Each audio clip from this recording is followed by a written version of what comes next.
ஜோதிட சொந்தங்களுக்கு வணக்கம்.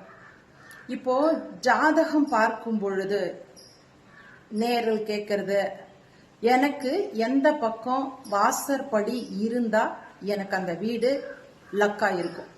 ஸோ இந்த கொஸ்டின் எல்லாருமே கேட்பாங்க.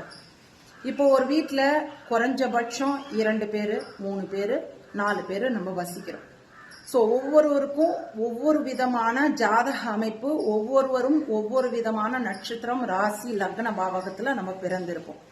அப்போ அந்த வீட்டுல ஒருத்தருக்கு மட்டும் வாசல் எந்த பக்கம் இருக்குதுன்னு சொல்றது எப்படி சக்சஸ்ஃபுல்லா இருக்கும்? யோசிச்சிருக்கீங்களா? ஸோ இதுக்கு ஒரு தெளிவு இருக்கு.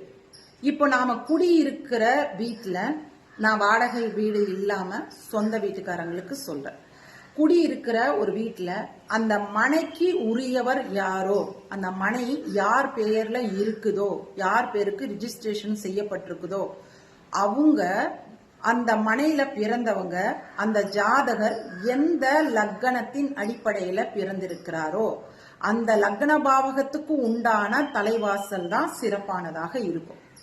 ஒரு மனையினுடைய கோட்பாடு அப்படின்றது, அந்த மனைக்கு முதலாளின்னு ஒருத்தவங்க இருக்கிறாங்க. ஸோ அந்த மண் எழுதப்பட்டவங்க, அவங்களுடைய சுய ஜாதகத்துல லக்ன பாவகமும் 4வது இடத்தை குறிக்கக்கூடிய சுகஸ்தானத்தை குறிக்கக்கூடிய பாவகமும் ரொம்ப நல்லா இருந்ததுன்னா அந்த மனையில வாழறவங்க எல்லாருமே சுக சௌகரியத்தோட வாழ்வாங்க. 2வது, அந்த மனைக்கு உரியவருடைய ஜாதகத்தை ஆய்வு செய்துட்டு அவங்களுடைய லக்னம் எந்த திசையை குறிக்குதோ அந்த திசையை நோக்கின போல உச்ச வாசக்கால்னு சொல்லக்கூடிய மனை சாஸ்திரத்தின்படி வாசற்படி அமைத்தோம் அப்படின்னு சொன்னாங்கன்னா கண்டிப்பாக அந்த வீடு அவங்களுக்கு அதிர்ஷ்டத்தை கொடுக்கக்கூடிய வீடாக இருக்கும். ஸோ வீட்டில் இருக்கிறவங்க எல்லாருக்குமே அதை பார்க்கணும்னு அவசியம் கிடையாது. அந்த மனைக்கு உரியவருடைய ஜாதகம் பார்த்து கணிக்கப்படுறது தான் எப்பவும் சரியான கணிதமாக இருக்கும். சரிங்களா?